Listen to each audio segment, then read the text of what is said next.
Et nous voilà en direct avec Marielle. Bienvenue Marielle, tu es à Paris, n'est-ce pas? Oui, je suis à Paris. Bonjour à tout le monde et bonjour Caro. Nous voilà pour un cinquième rendez-vous, cette fois dédié à Marielle pendant 1 heure. Elle va nous parler de sa relation avec la dimension subtile de l'invisible, de la conscience. Et je me réjouis de cette discussion, Marielle. Moi Je vais, aussi. je vais déjà te présenter pour les personnes qui nous suivent. Marielle, elle est onirologue. Elle va nous expliquer exactement quelle est la définition, parce que c'est vrai que c'est pas un métier qu'on entend souvent. Formatrice et interprète de rêve. Et c'est vraiment sa spécialisation. Et je vous mettrai sa page YouTube en commentaire. Vous pourrez aussi aller voir. Elle fait des interprétations des rêves les plus classiques, comme celui où on perd nos dents, par exemple. À qui c'est pas arrivé de faire je sais pas si c'est un rêve ou un cauchemar d'ailleurs. En général, on va vérifier dans le placard, dans dans le miroir si on a encore nos dents. Et tu as édité pas mal de livres, bien sûr sur le rêve, mais aussi la confiance en soi, et des méthodes comme l'EFT et la méthode PEAT Oui. et PEAT. Donc j'imagine que c'est une méthode américaine. Hein? Non, serbe.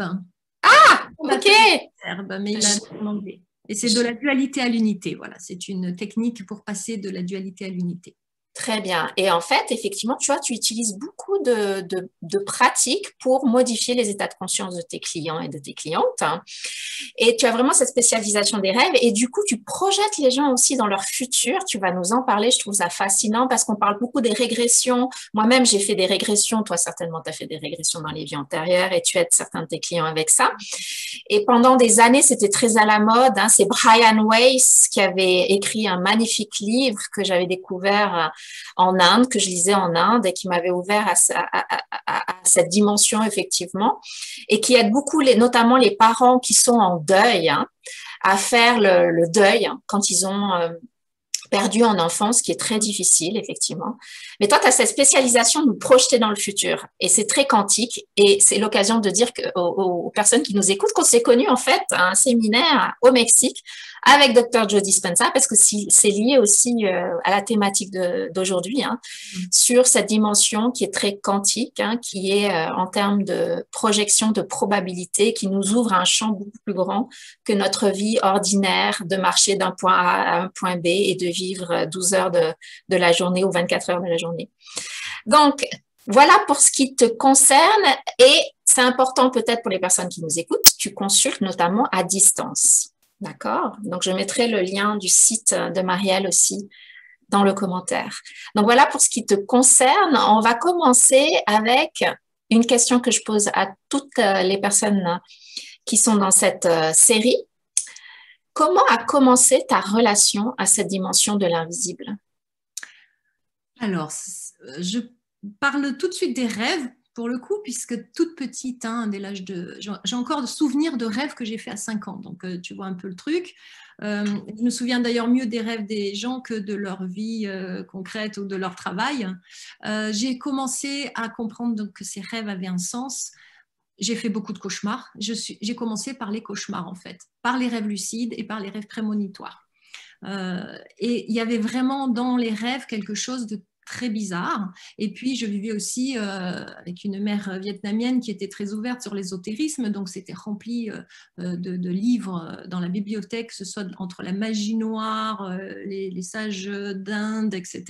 Et j'ai commencé très vite à dévorer tout ça vers l'adolescence.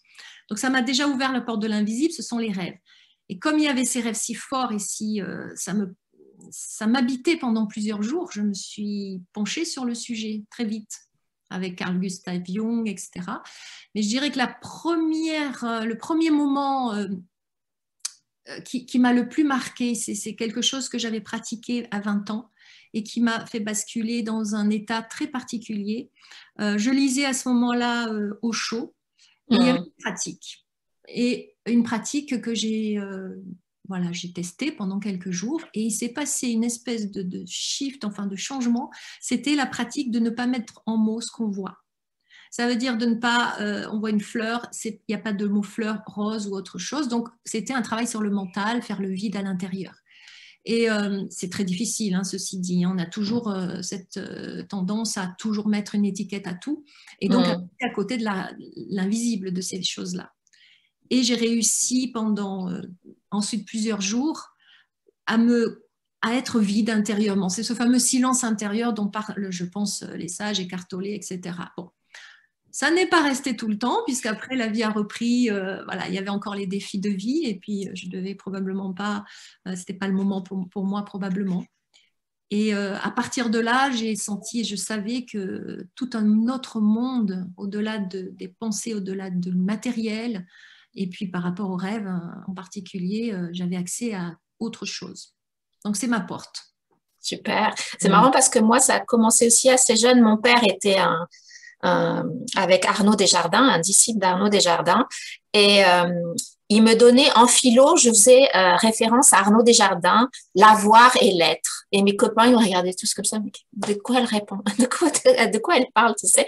C'était au-delà de la philosophie, c'était de la spiritualité. J'étais la seule à être vraiment connectée dans le groupe parce que mon père était effectivement quand même un disciple d'Arnaud Desjardins, ce qui était assez rare à l'époque. Et c'est vraiment là aussi que ça a commencé. Le fait que lui, il médite et tout ça, on a commencé à aller en Inde et ça a commencé autour de 18-20 ans, effectivement. Mais toi, dès 6 ans, tu avais déjà des rêves et tu t'es assez vite intéressée à aller... C'est vraiment très, très puissant, hein, des rêves qui m'ont aussi terrifiée. Hein. C'était par un peu la terreur que j'ai voulu les comprendre. Ouais. Bon, je sais pourquoi ils étaient là, il y avait une ambiance familiale particulière et c'est ce qui m'a fait creuser ensuite le chemin vers toutes ces pratiques et puis vers la source, hein, vers soi-même. Et depuis, comment tu as développé cette relation à l'invisible? Tous mes invités, à un moment donné, ont de toute façon aussi intégré ça dans leur vie professionnelle. Mais même avant que tu en fasses quelque chose dans ta profession, comment tu as développé cette relation? Par la lecture, j'étais une boulimique. Hein, je lisais même en marchant dans la rue, je lisais tout le temps, tout le temps. Enfin, c'était l'addiction absolue. Et j'ai aussi surtout lu justement des sujets comme ça. Assez tôt, j'ai lu la Bible, la Bhagavad Gita, Tao Te Ching. Enfin, c'était Carl Gustav Jung. Bon, il y a beaucoup, beaucoup de livres. Je ne pourrais pas tous les noter. Ensuite, c'était la pratique parce que j'estime qu'un livre lu ne suffit pas et j'aimais beaucoup pratiquer. Donc, c'est là où j'ai commencé justement à m'intéresser à toutes ces pratiques, ces méthodes qui m'ont maintenant, je guide avec certaines d'entre elles. Et puis, il y a des hauts et des bas. Des fois, on oublie un peu, des fois, ça revient. Et c'est la vie. Maintenant, je le comprends. C'est la vie qui m'a enseigné. Donc, c'est chaque jour et à chaque instant. Ce n'est pas un livre particulièrement, c'est l'expérience. Et chaque expérience maintenant, parce que j'ai une particularité, c'est que j'analyse la vie comme un rêve. Parce que pour moi, on est dans un rêve. C'est le rêve qui est le rêve subi ou le rêve lucide. Le rêve lucide, c'est devenir conscient qu'on est dans une vie que l'on crée. Et dans le rêve lucide, effectivement, on est conscient qu'on est dans un rêve. Il y a plusieurs niveaux, hein. Être conscient qu'on est dans une réalité qu'on peut changer, c'est déjà énorme. Et donc, la pratique, c'est la pratique de la vie. En fait, c'est de regarder les choses en me disant, bon, ben voilà, qu'est-ce que ça m'enseigne? Comment j'ai fait pour le créer? D'où ça vient? Et à partir de là, j'ai compris que finalement, c'est pas un savoir qui m'a le plus appris, c'est vraiment l'expérience et la distance. Alors, évidemment, étayée par tous les sages d'avant, hein, mais voilà.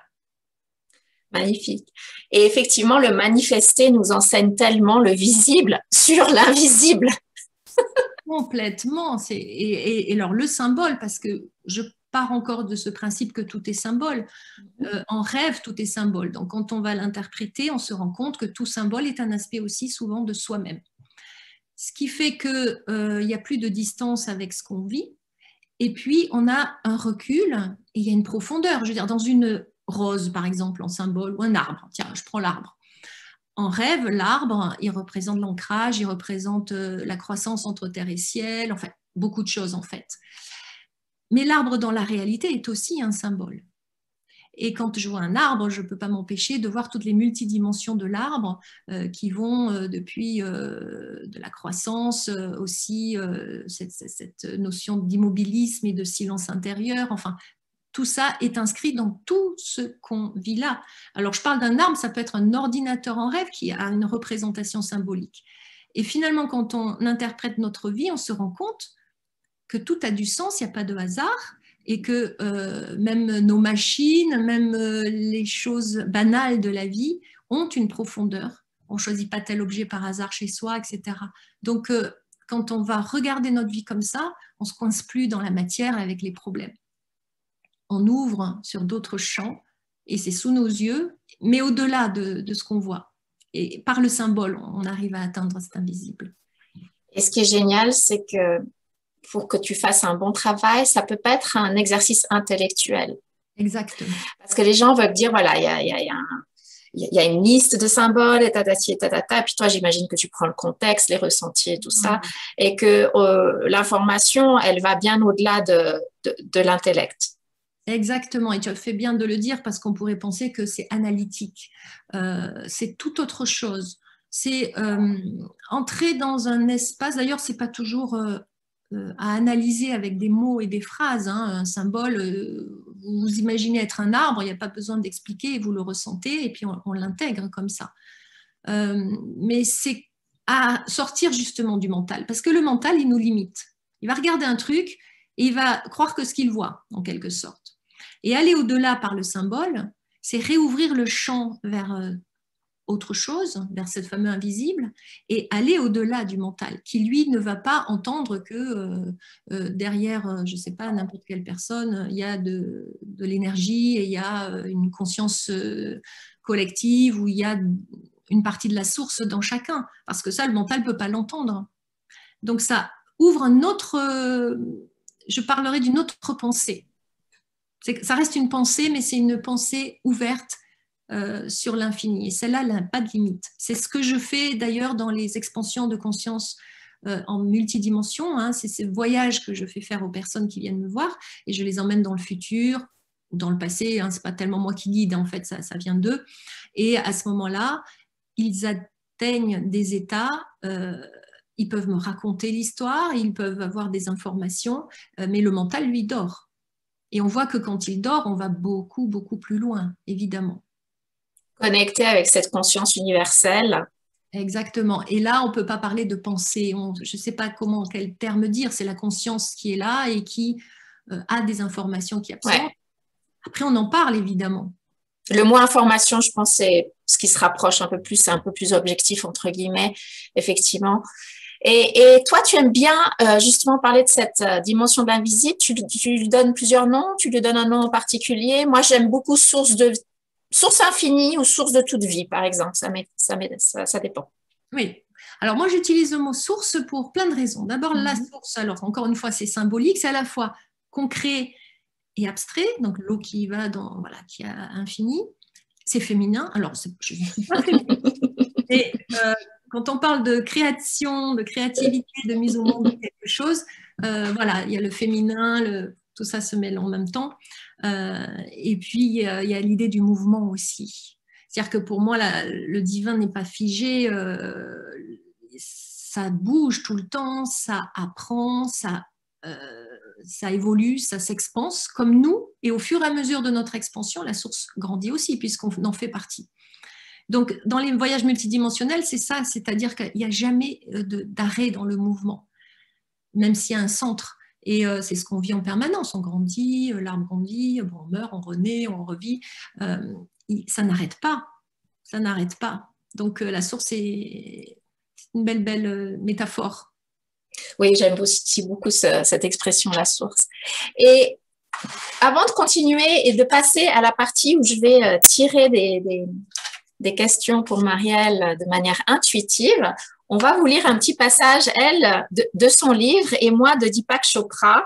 J'aime bien prendre comme ça, faire partager en même temps, prendre cette opportunité pour partager aussi nos lectures, nos inspirations, parce que si on en est là justement à s'être intéressé, comme tu l'as très bien dit, toi tu étais boulimique aussi de livres, moi je le suis aussi, et c'est toujours intéressant parce que j'arrive pas à lire des romans, moi par exemple, tout ce qui est un peu fiction, moi il me faut il faut que je parte dans du quantique, de la conscience. Pour l'instant, c'est comme ça, donc qui que vous soyez, c'est l'appel qui est important. De toute façon, c'est votre vérité à vous. Donc, pour moi, ce livre a été assez... Deepak est un des premiers quand même à avoir bien parlé de cette dimension avant tous les autres, hein. Il y a 20, 25 ans déjà. Et c'est vrai que le livre des coïncidences ou les 7 secrets spirituels, les 7 lois spirituelles, c'est des petits livres qui sont très accessibles et qui ils sont vraiment bien pour parler de cette dimension subtile. Donc, je voulais vous lire un petit passage, c'est 2 paragraphes. Le niveau le plus fondamental, le plus élémentaire de la nature n'est pas matériel. Ce n'est même pas une soupe d'énergie et d'information, mais du potentiel pur. Donc là, on est un écran encore derrière ce dont on parle de la soupe quantique, quoi. On est encore la réalité qui observe. Ce niveau de réalité non localisée opère au-delà de la portée de l'espace et du temps qui n'existe simplement pas à ce niveau. Nous l'appelons non localisé parce qu'il ne peut être délimité localement. Il n'est pas en vous ni là-bas, simplement, il est. Donc voilà un petit passage pour parler de cette dimension dont on parle. Il y a plusieurs niveaux, mais là on est à une réalité encore plus pure que la soupe quantique qui s'exprime sous symboles et tout, mais ces symboles peuvent s'exprimer parce que justement il y a ce socle ou ce point zéro qui n'existe ni dans le temps ni dans l'espace. Et toi, tu voulais nous lire aussi une partie de ton livre en lien aussi de près ou de loin avec cette dimension. Oui, alors c'est Cap vers la confiance, donc c'est mon dernier livre, j'en ai écrit une dizaine. Celui-là, c'est pour pratiquer et pour arriver à retrouver sa confiance en soi. Et je commence dans l'introduction en parlant de mon expérience personnelle, hein, puisque évidemment tout se construit sur l'expérience, comme je disais.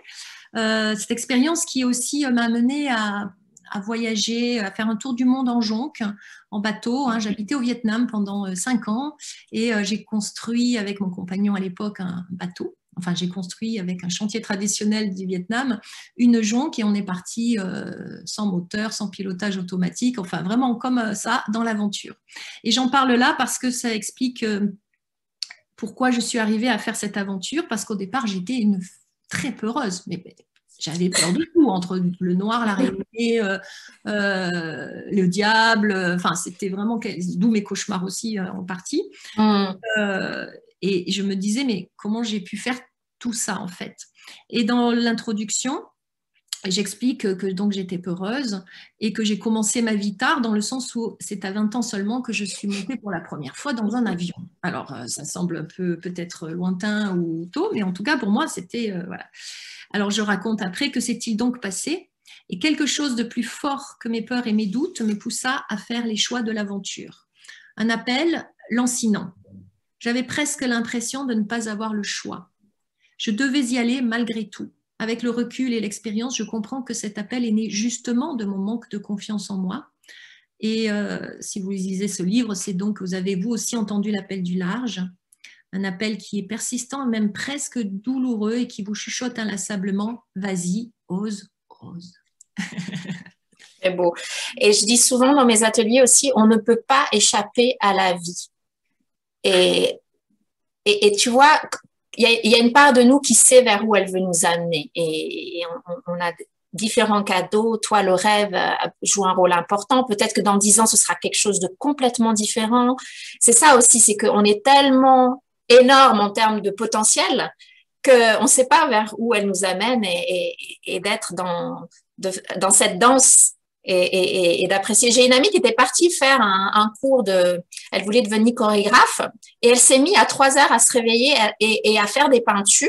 Au départ, c'était un petit peu, on voyait pas trop, puis ça a pris main et tout ça. Puis finalement, elle a fait des expositions en plus d'être danseuse. J'aime bien raconter cette histoire parce que quand tu laisses la vie te traverser, et notamment dans les domaines artistiques où en général tu te laisses quand même beaucoup traverser par quelque chose encore de plus grand, eh ben, la vie va t'amener des fois sur des terrains que tu n'aurais jamais cru, quoi. Donc, l'élan dont tu parles, est-ce que tu peux nous en dire un petit peu plus justement comment cet élan est une représentation, une sorte de manifestation finalement d'un message de la conscience universelle? Comment tu dirais ça? Je dirais qu'on est la petite particule de la conscience universelle. Et là, j'aimerais vraiment, j'adore cette citation de Rumi hein, qui parle de la goutte d'eau et qui dit « Vous n'êtes pas une goutte d'eau dans l'océan, hein, vous êtes l'océan tout entier dans une goutte d'eau. » Ça veut dire que la source est tout ce qui est. Donc, en fait, on est sa représentation, sa manifestation unique, chacun étant unique. C'est un peu le puzzle, hein, d'ailleurs. Hein, toutes les pièces d'un puzzle sont uniques et séparées, et quand on les remet ensemble, ça fait un grand tableau. Donc, chaque personne a son expérience. Il n'y en a pas une qui en vaut moins qu'une autre, d'ailleurs, d'expérience. On n'est pas petit ou pas très grand, on est tous au même niveau, finalement, de ce qu'on apporte à la source elle-même, puisqu'elle grandit avec nous. Et on est en même temps des créateurs. Donc, tout ça construit un monde fabuleux. Et quand on y pense, on arrête de se coincer dans notre vie en se plaignant ou en ayant l'impression de ne pas avoir de valeur ou de quoi que ce soit. Alors ça, c'est aussi au fil du temps qu'on a ça. Et quand on l'a intégré, c'est phénoménal, phénoménal. Libérateur. Libérateur, ouais. Et c'est bien ce que tu dis, j'aimerais que tu rajoutes un petit peu sur cette notion, j'en parle souvent dans mes ateliers aussi. C'est plus récent en termes, on ne fait que évoluer en conscience de toute façon, donc c'est tout à fait normal qu'il y ait des caps, mais tout moment est dans sa vérité. C'est trop facile de dire j'aurais dû aller plus vite, même les expériences désagréables, si elles étaient là à un moment donné, elles nous ont permis de nous repositionner ou de faire des choix, d'apprendre plus sur nous. Mais c'est vrai qu'on n'a pas trop envie de passer par des phases désagréables. En tout cas, je sais que moi, ça m'arrive encore. Même hier, j'étais assez fatiguée. Maintenant, j'ai appris à mieux me connaître et à laisser passer l'eau sous les ponts et arrêter de me dire mais je devrais pas être comme ci, comme ça, comme ça. Si c'est là, pour l'instant, ça a un rôle à jouer, de me laisser traverser, de me laisser un peu plus porter que de décider, ça devrait être ci, ça devrait être ça, repartir dans le jugement, recouper les cheveux en quatre. Et je pense que c'est important pour les personnes qui nous écoutent, cette notion qu'il n'y a pas une expérience qui est au-dessus ou en dessous. Ça, c'est très difficile pour l'humain Tu pourrais dire quelques mots de plus sur ça? Oui, c'est vraiment cette métaphore du puzzle d'ailleurs. Alors, moi, je rajoute un mot que j'aime énormément et que j'utilise beaucoup, c'est le ET. Ça veut dire, on me demande est-ce que tu veux, une fois on m'a demandé est-ce que tu veux du café ou du thé, j'ai dit les deux. Le et réunit les opposés. Vraiment, je suis un être divin et un être humain. Je suis un être qui a des contradictions, mais je les vis ensemble. Et à partir du moment où on ne s'arrête plus à il faut ceci, cela, on est au-delà de la dualité, on vit vraiment. Ça veut dire que oui, j'ai été en colère aujourd'hui et je suis quand même un être divin. Et on arrête de choisir entre l'un ou l'autre, puisqu'on est un être humain. Mais l'être humain, c'est ça, sa spécificité. On n'est pas un ange encore, ou on l'a été, bon, voilà. On est sur la planète pour être incarné, à dépasser des défis, à, entre guillemets, s'emmerder la vie aussi, à les créer, ces défis-là tout seul, hein, et en même temps, on ne peut pas s'en vouloir de le vivre puisqu'on est là pour ça. Et toutes ces émotions qui sont vraiment difficiles, on veut que les faciles. Non, c'est pas possible parce que moi je disais, c'est mon manque de confiance en moi qui m'a poussée à aller faire un tour du monde en jonque finalement, parce que je partais, j'avais jamais fait de bateau, on a passé 2 ans en mer avec 2 dématages, des tempêtes, on a failli vraiment y passer. En fait, on est ça et ça, on peut avoir peur et oser l'aventure. Et oser l'aventure, c'est parce qu'on a peur. Donc, c'est là où le « et » peut être utilisé vraiment partout et ne plus se coincer dedans. Oui, on peut être incohérent des fois et aussi une grande âme. Exactement. Et si l'incohérence, à un moment donné, se manifeste, c'est qu'elle a quelque chose à nous apprendre sur nous. C'est-à-dire, je pense, il n'y a rien tout ce qui est manifesté a sa raison d'être. Et après, c'est qu'est-ce qu'on en fait? Comment ça nous aide à apprendre quelque chose sur soi ou même à apprendre, comme toi, tu t'es intéressé au rêve parce que tu avais des cauchemars. Et comme par hasard, c'est ce qui t'a amené après dans ta vie Donc, effectivement, on a tendance dans la dualité, il y a la divinité. Et je sais plus quel enseignement, mais c'est ce principe que l'amour ne peut pas faire l'expérience de lui-même. J'adore. Et du coup, il a fallu cette dualité pour expérimenter. Et imagine, tout le monde peut imaginer ce qui nous écoute, faire l'amour, c'est quand même très divin, et ça se fait à travers les sens. Sans un corps, on n'aurait pas ce niveau de relation à l'autre. Donc, dans tout, ce qui semble être une limitation, nous pourrions aussi trouver le divin en tout. Comme quand mon corps est encore lourd, ça m'arrive encore d'être rattrapé, de pas aller trop vite en besogne et en hypothèse, que voilà, c'est qu'est-ce que je... Mais vraiment, le corps nous enseigne aussi à revenir ici et maintenant. Si pendant les 15 dernières années, mon corps n'avait pas été lourd, je me serais jamais intéressée à la présence à soi et à la conscience comme je l'ai. Parce que c'était pour échapper et après pour comprendre que finalement, tu vois, toutes ces dimensions étaient ensemble. Mais d'abord, c'était un échappatoire. Mon corps était trop lourd, il fallait que je revienne en moi, que je respire et que je me dissocie de cette lourdeur d'abord. Et à ce moment-là, c'était la capacité que j'avais et c'était juste à ce moment-là pour qu'ensuite il y ait une évolution. Tout à fait. D'ailleurs, dans le livre Cap vers la confiance, j'explique comment revenir à cet état-là en 7 étapes. Et la première étape qu'il ne faut jamais, jamais laisser tomber, c'est celle qui s'observe avec bienveillance dans cet état-là. Donc, accepter. Alors, des fois, on n'arrive pas à s'aimer quand on est dans certains états, mais au moins observer ça avec bienveillance, sans jugement. Et c'est indispensable pour commencer à changer. Il y a beaucoup de gens qui vont faire beaucoup de pratiques d'ailleurs. Ils ont sauté cette étape. Par exemple, quelqu'un qui veut maigrir parce qu'elle est trop grosse. Elle fait des tas de choses, ça ne marchera jamais tant qu'elle ne passe pas par l'étape de s'accepter avec son corps tel qu'il est actuellement. Et après, on peut déjà commencer à ouvrir. Ça, c'est vraiment le cœur et la base de toute pratique. Effectivement. Est-ce que j'en fais un ennemi, que ce soit une personne, mon collègue, mon corps, ou est-ce que j'en ressors quelque chose qui fait que à ce stade, j'en suis arrivée là parce que justement, cette partie manifestée essaye de me faire revenir à moi. Mais effectivement, c'est un processus et à la limite, même les personnes qui passent d'abord par l'ennemi, comme moi, mon corps, il fallait que je le fixe, donc l'homéopathie, le truc, ça marche pas. Ah, comme par hasard, ça marche pas parce que la vie voulait pas que j'en reste là. Comme par hasard. Et elle a très bien su me guider et me confronter à ce dont j'avais besoin pour évoluer. Et chaque personne qui nous écoute maintenant sont confrontées à des challenges. On a des challenges très différents. Essayez de voir quel est l'enseignement que ce challenge essaie de vous enseigner. Que ce soit un collègue au travail que vous arrivez pas avec qui vous n'arrivez pas à communiquer. Et très souvent, dans notre évolution, une des premières étapes, c'est de voir à l'extérieur le problème de notre vie pour ensuite comprendre qu'en fait, il n'y a rien de ce que l'on vit qui ne prend pas les racines dans le dénominateur commun qui est nous-mêmes. Et ça, c'est une approche très quantique, mais il faut, à force d'expérience, à un moment donné, tu sais, je dis souvent, Wayne Dyer parle de l'après-midi de notre vie, je trouve ça tellement joli, the afternoon of our life. Il faut avoir pointé du doigt à l'extérieur, si ça va pas ma vie, c'est parce que un tel, parce que les circonstances, parce que Covid, parce que... Il faut l'avoir vécu pour que finalement, on fasse un petit bonhomme de chemin et on se rende compte qu'en fait, tout part de soi. Ça ne peut pas être autrement, quoi. Exactement l'enseignement des rêves, puisque dans les rêves, on projette dans les rêves sur les personnages des aspects de soi-même. On fait que ça. Et dans la vie, alors je vais te donner une petite anecdote. Je vais rebondir sur ça parce que tu disais dans le monde extérieur aussi, c'est soi-même.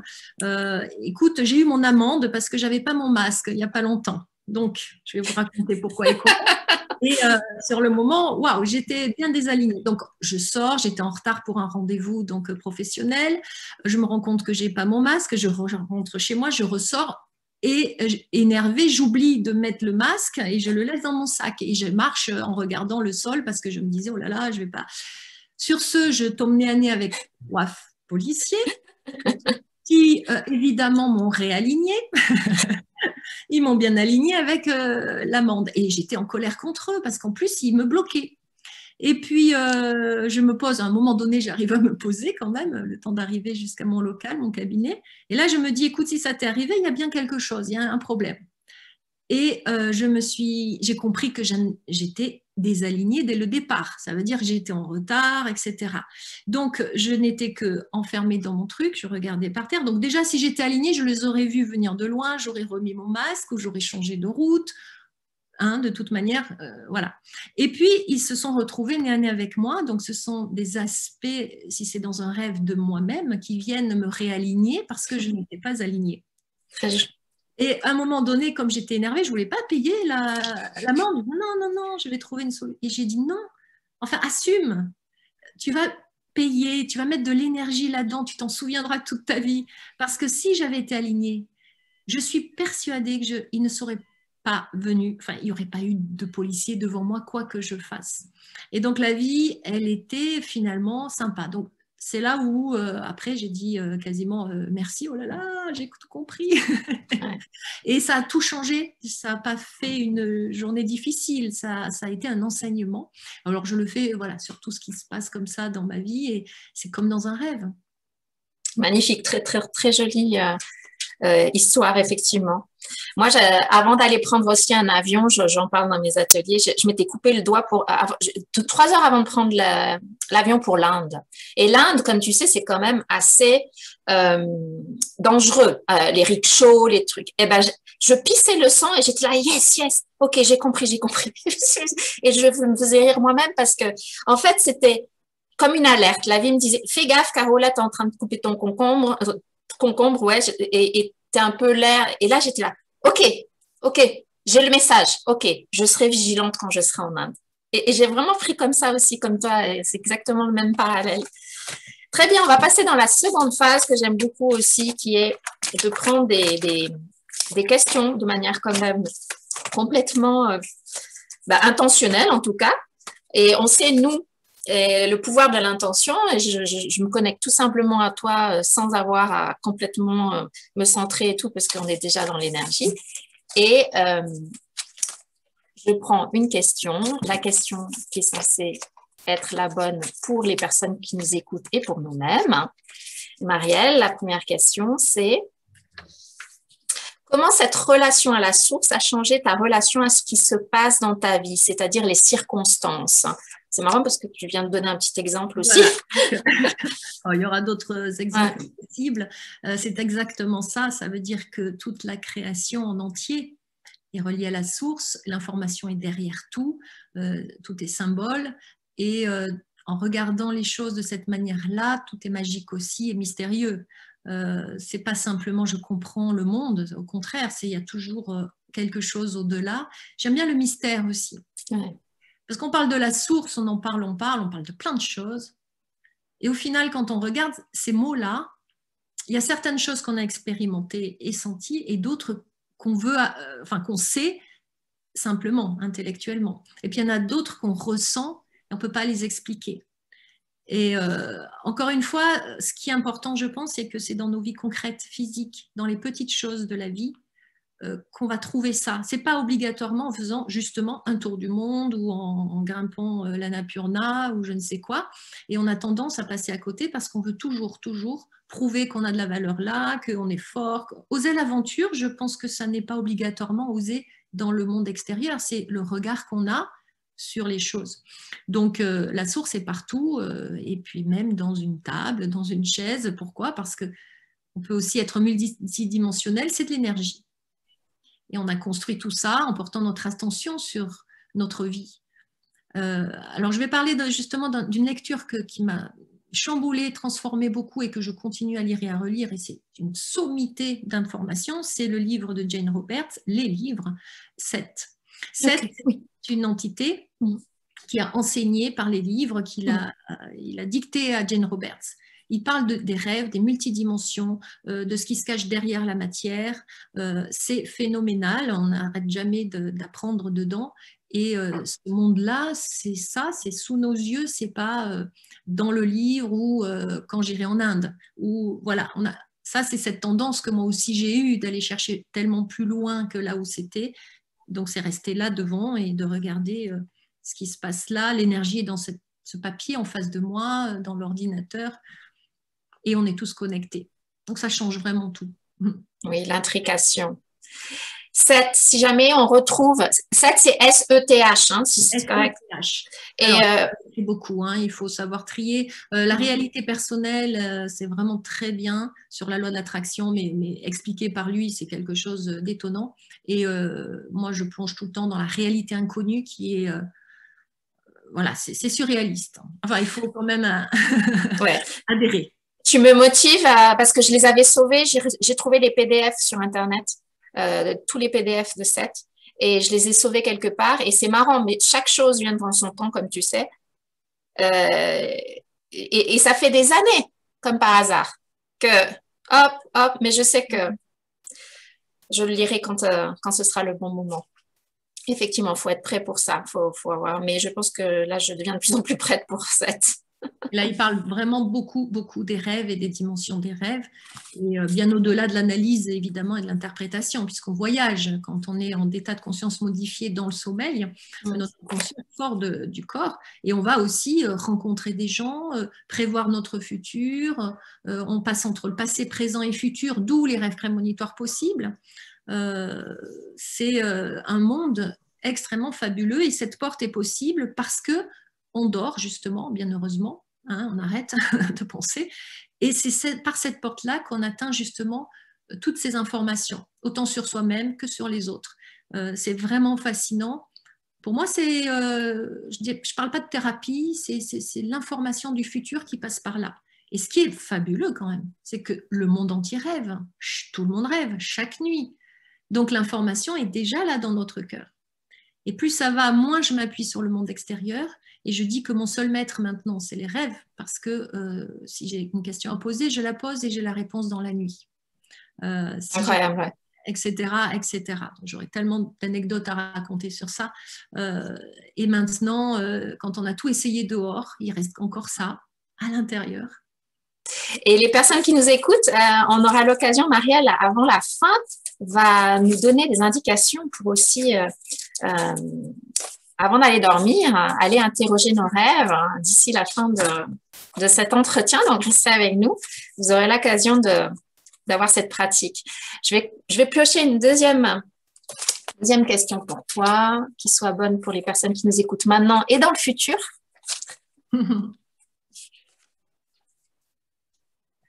Toi, la dernière formation que tu as suivie en lien avec ce sujet, parce que nous aussi, on se forme pas mal. Est-ce que toi, c'était quoi en lien avec ce sujet?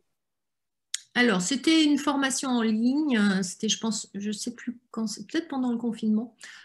Encore une fois, alors cette fois, c'était les rêves lucides par des continuateurs donc, de Jane Roberts qui expliquer comment faire des rêves lucides. Alors j'en fais déjà, mais je voulais aller voir un peu ce qu'il y avait derrière cette formation. Alors c'était plus de la curiosité que pour se former. Et avant ça, ça fait un moment que je me forme plus en fait. Il y avait de l'énergétique, hein, puisque je suis aussi énergéticienne. Voilà, maintenant je suis dans une phase, alors je le dis parce que c'est une phase où je vais moins chercher à l'extérieur. Et les rêves m'ont amené à ça. D'ailleurs, ils m'ont conseillé d'arrêter même certaines lectures, certaines formations pour trouver à l'intérieur. Parce qu'en ce moment, j'écris un livre, donc j'ai besoin de cette inspiration personnelle. Sinon, je suis un peu éparpillée, je vais chercher ailleurs. Non, elle est là à l'intérieur. Donc, j'ai cette phase un peu de retour à soi-même pour réexprimer à l'extérieur quelque chose de plus personnel, en fait. Absolument. Et toi, tu proposes des formations en ligne sur ton site? Je sais qu'il y a les livres. Oui. Alors, il y en a une, c'est une formation pour l'interprétation des rêves en 3 niveaux, donc avec une technique que j'utilise et qui est vraiment très efficace. Voilà, donc ça, si vous voulez découvrir le monde des symboles. J'ai en tête une autre formation, mais moi, chaque chose en son temps. Super. Allez, une dernière avant la pratique. Hop. Connecte aux gens qui sont là et les futurs. Le dernier livre sur le sujet que toi, tu as écrit. Alors, que j'ai écrit sur le sujet, c'est celui que je suis en train d'écrire, je dirais, parce que c'est des livres plus pratiques sur des méthodes. Hein. Il y avait le FT. Le dernier, c'était Cap vers la confiance. Ça va un peu plus loin. Je parle aussi de l'âme dedans. J'ouvre un peu plus cette dimension-là.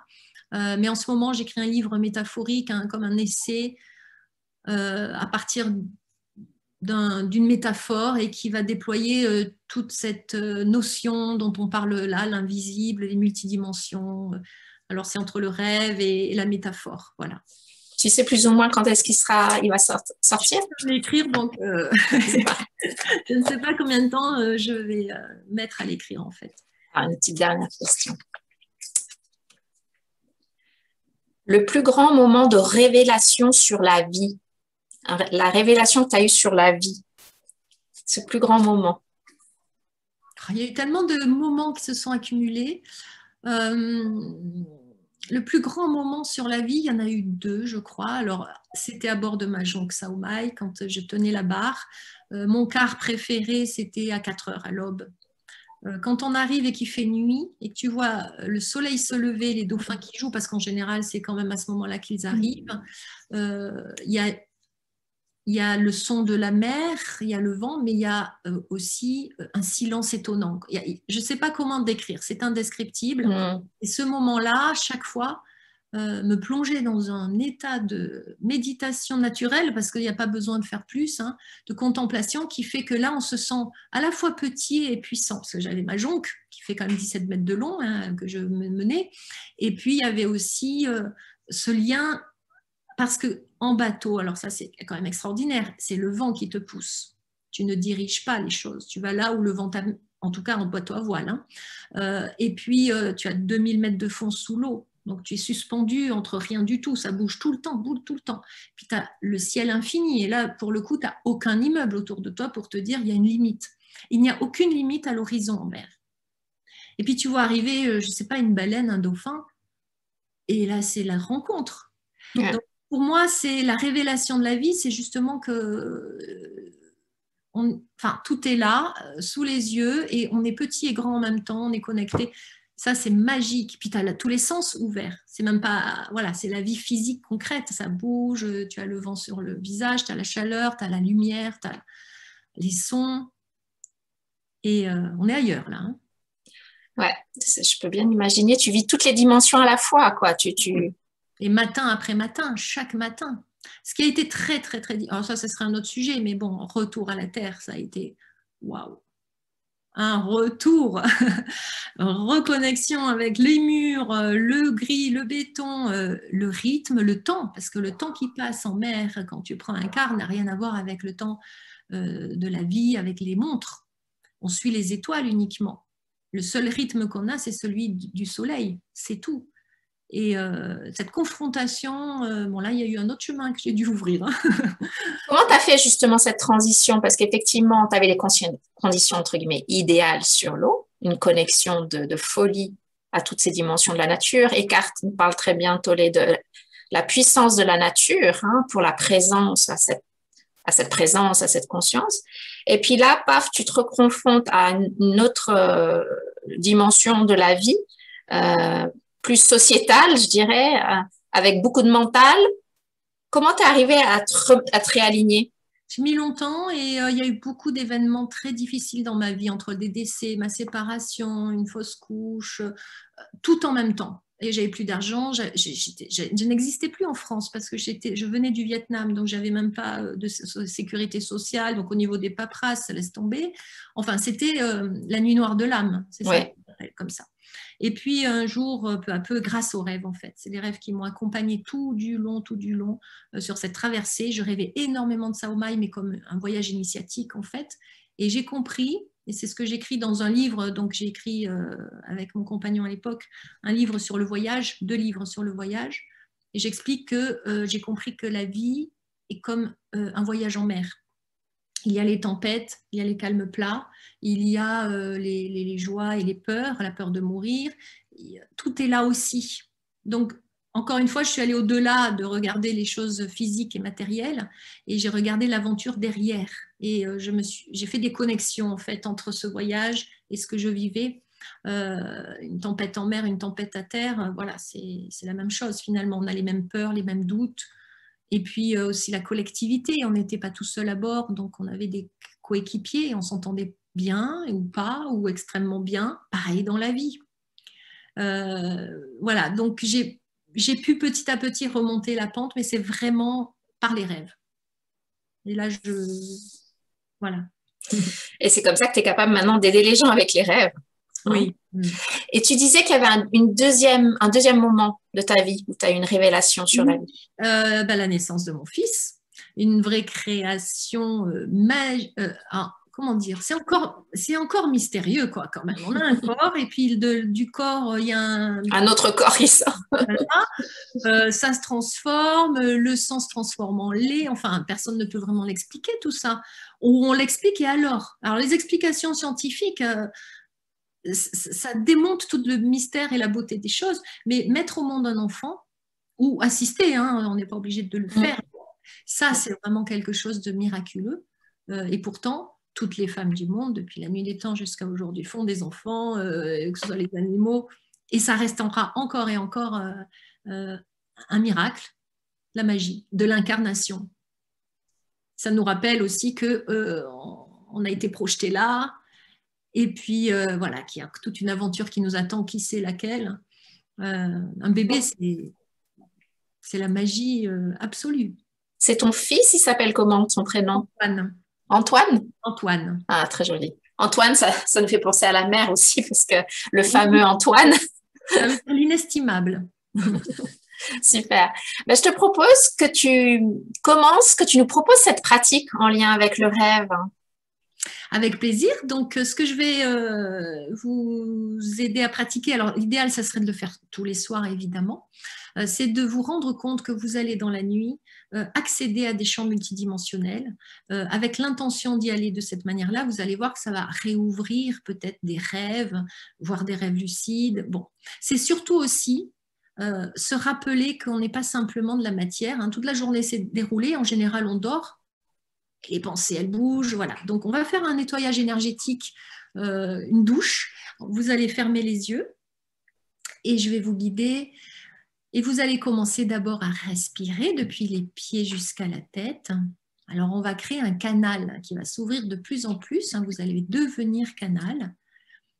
Vous allez imaginer donc au fond de la terre une boule de feu, de lumière, d'énergie bienveillante, pleine d'amour. Et vous allez inspirer comme un arbre. Hein. Vous inspirez depuis la plante de vos pieds cette énergie qui remonte jusqu'au-dessus de votre tête, jusqu'au soleil. Et quand ça redescend, ça se déverse en vous. Vous le faites 3 à 5 fois à votre rythme, de manière à ce que vous sentiez bien que votre corps s'ouvre comme un canal et qu'on fait de la place. On fait de la place à cette énergie. On va aussi nettoyer tout ce que la journée nous a, tout ce qu'on a intégré dans la journée, et puis les soucis, les tracas, les idées, les pensées. On laisse partir quelques instants. C'est très important de le faire tous les soirs, comme quand vous allez vous doucher hein, le soir.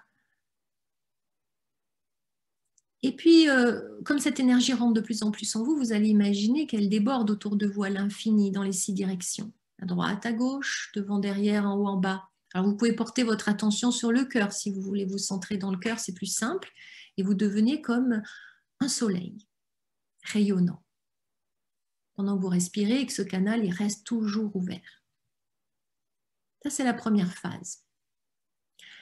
La deuxième phase, vous allez porter votre attention sur la glande pinéale, c'est au niveau du 3e œil.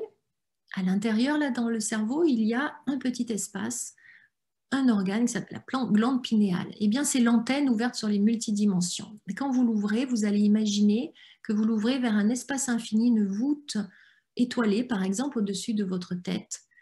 Infinie, magnifique. Vous y mettez les couleurs que vous voulez, à votre manière. L'idée, c'est vraiment d'ouvrir vos antennes, parce que vos antennes sont bloquées dans la journée, par le mental, par ce qu'on fait, par les activités. Vous êtes multidimensionnel. Rappelez-vous toujours ça. Et quand vous ouvrez ça la nuit, le soir, avant de vous endormir, vous allez voyager beaucoup plus loin dans la nuit. Et avec cette antenne ouverte, maintenant, vous allez émettre l'intention de voyager pour peut-être récupérer des informations sur une préoccupation du moment. Donc, vous pouvez poser une question à vos rêves. Vous pouvez aussi demander à découvrir d'autres univers. Vous allez voyager dans le passé, présent et futur. Il n'y a pas de limite. Donc, vous allez voyager dans le champ unifié quantique, là où toutes les possibilités sont présentes.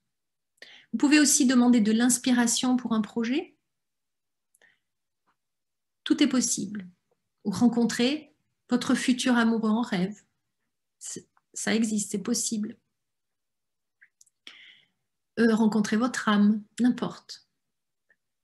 Et puis, sentez que vous êtes maintenant bien ouvert à tout ça et vous allez remercier pour tous les messages, toutes les informations que votre coach intérieur, votre guide intérieur, votre sagesse va vous ramener au matin. Et puis, vous allez aussi vous dire que vous allez vous en souvenir et puis noter votre rêve le matin. Restez quelques instants là-dessus. Et puis, quand vous vous endormez, essayez de vous endormir dans cette ouverture. Très bien. Et puis ensuite, vous pourrez ouvrir les yeux. Je rajoute le lendemain matin, s'il n'y a pas de rêve, ne vous inquiétez pas, la vie fait partie du rêve. Donc, vous aurez aussi des signes, des réponses dans la journée ou plus tard. Donc, c'est le moment d'ouvrir un carnet de bord de rêves, de noter ceux qui viennent, de noter aussi des synchronicités, des choses dans la vie, d'en faire votre témoin de l'invisible. Et vous allez voir que ça va vraiment débouler. Hein. J'avais quelqu'un comme ça qui ne rêvait plus. Il m'a dit, moi, je ne rêve plus. J'ai dit, attends, on va en parler un peu.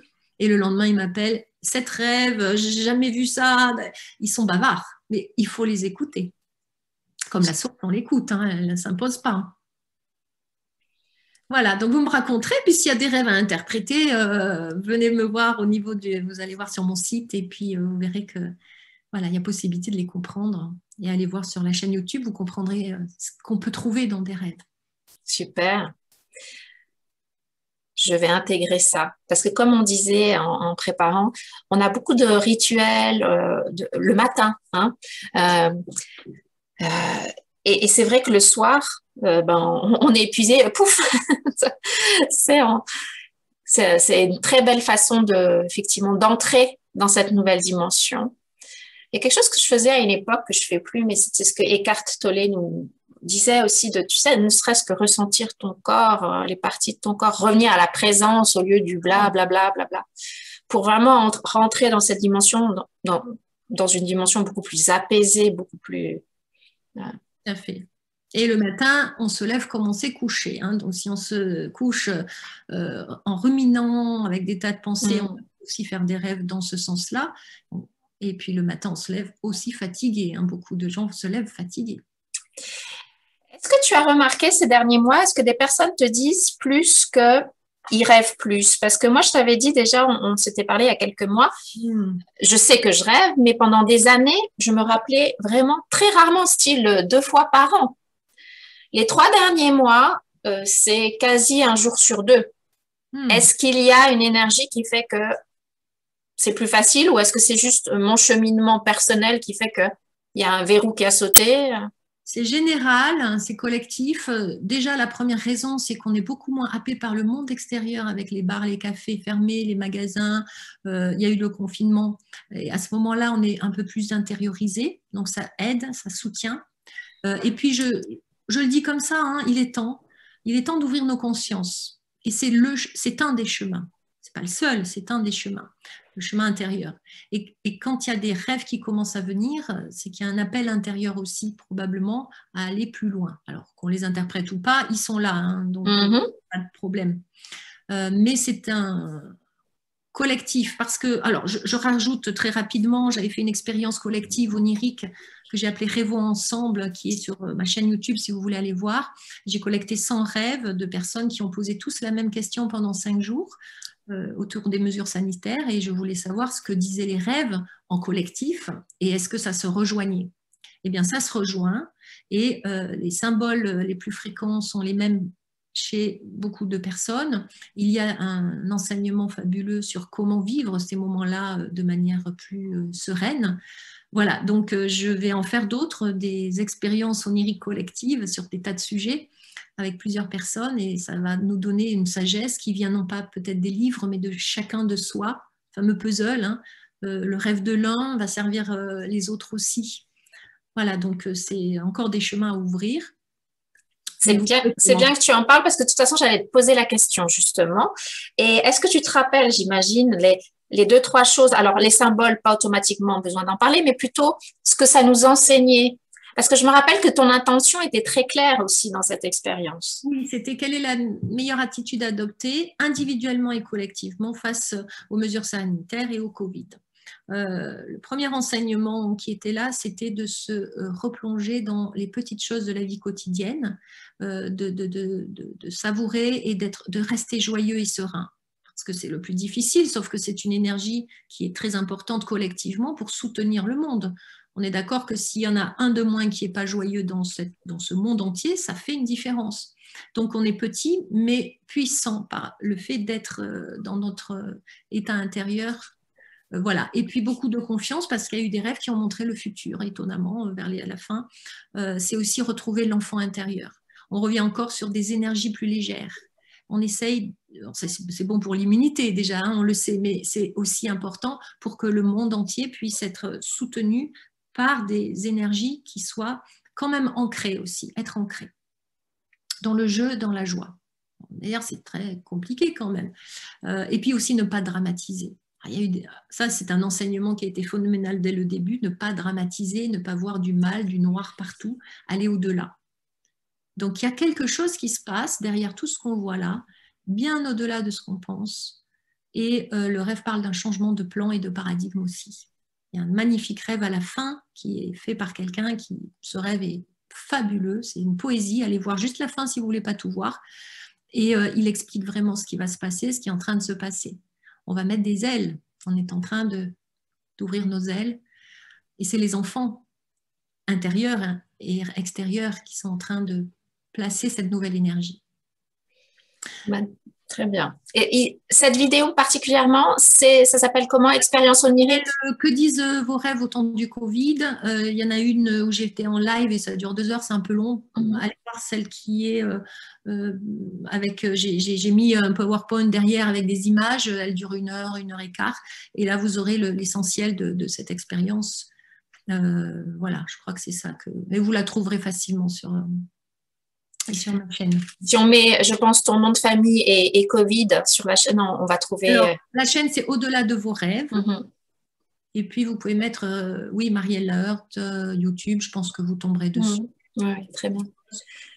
Et avant de finir, dis-nous, est-ce que tu as une actualité en ce moment? Tu nous as dit que tu étais en train d'écrire un prochain livre, effectivement. Et que peut-être il y aura bientôt une nouvelle formation en ligne, mais ça, on saura quand il faut. Est-ce qu'il y a d'autres choses en cours, des conférences en ligne? Je ne sais pas. Pour l'instant, non, parce que je me concentre sur ça et je vais aussi surtout me déployer un peu plus sur les rêves et les expansions de conscience modifiées dans le futur, passé et autres, et relâcher un peu plus la thérapie en tant que telle, hein, les méthodes, parce que je sens que maintenant, on peut passer à un autre état. Ça y est, on a essayé, on a travaillé, on a... il y a tout un autre monde qui s'ouvre là maintenant pour chacun. Et quand je fais ces expériences de conscience modifiée, c'est extraordinaire ce qu'on voit de ce qui se profile et ça se ressemble d'une personne à l'autre alors que elles ne se connaissent pas. Donc elles découvrent leur place dans le monde, mais elles nous montrent aussi, c'est très précis, hein, le futur monde, comment il pourra s'organiser. Il y a même des idées politique, économique, comment les maisons, surtout l'architecture, enfin c'est assez fabuleux. Et je pense que là, on a, en ouvrant une nouvelle probabilité, chaque personne en ouvrant une, permet au monde d'y accéder, si tu veux. C'est-à-dire que c'est chacun qui est responsable de la façon dont on va voir le futur pour qu'on l'atteigne. Donc attention à ne pas le voir négativement, parce qu'on est créateur. Et chaque fois qu'on va un peu plus loin, quelqu'un ira plus loin, plus loin, plus loin. Donc ça va en expansion, on va y arriver, on va y arriver. Super. Et les personnes peuvent donc prendre contact avec toi si elles veulent une consultation à distance? Oui. Les personnes qui viennent te voir, c'est plus particulièrement, donne-nous quelques exemples, 2, 3 exemples pour que les personnes puissent se projeter. Oui, c'est très très vaste entre la phobie, les traumatismes lourds. Aujourd'hui, c'est beaucoup des reconversions, de trouver sa place. D'accord. Et certaines recherches spirituelles aussi, hein, ça se mélange tout ça. Beaucoup de jeunes qui sont perdus et puis toutes les problématiques habituelles, séparation, deuil.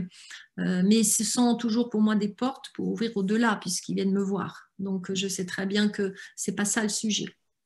Donc on se sent au pied du mur, un peu, on a un voile Et toi, en nous aidant à modifier le niveau de conscience, tu nous guides et à voir plus grand, plus large. Faire le point sur sa vie, même si tout va bien, mais de savoir comment se replacer, puisque je regarde la vie sous forme de rêve, et c'est un peu comme une lecture d'âme en quelque sorte. Enfin, j'appelle ça comme ça, je ne sais pas trop comment l'appeler, pour comprendre où on en est et quel est le chemin de vie sur lequel on se place. Génial. Je suis sûre que les personnes qui regarderont cette vidéo seront très intéressées à te contacter. J'en suis persuadée. Merci, Caroline. On arrive à la fin. Un grand merci à Marielle. C'était un plaisir de te revoir. Et tu étais dans le tiercé gagnant. Je crois que c'était le rendez-vous 5. C'est marrant. Et cette fois, tu es la 5e invitée. Comme par hasard. Et David, qui était avec toi dans le rendez-vous tiercé gagnant, était mon 4e invité. Il nous a parlé de l'aspect plus chaman, je te rappelle, et tout ça. En tout cas, c'était vraiment un plaisir et j'espère que vous avez pris du plaisir. Laissez-nous des commentaires. Si vous avez des questions, laissez des questions. Et on se retrouve plus ou moins tous les mois pour un nouveau rendez-vous. Un grand merci, Marielle. À bientôt. Merci à tout le monde. Bonne journée à tout le monde. Faites de beaux rêves.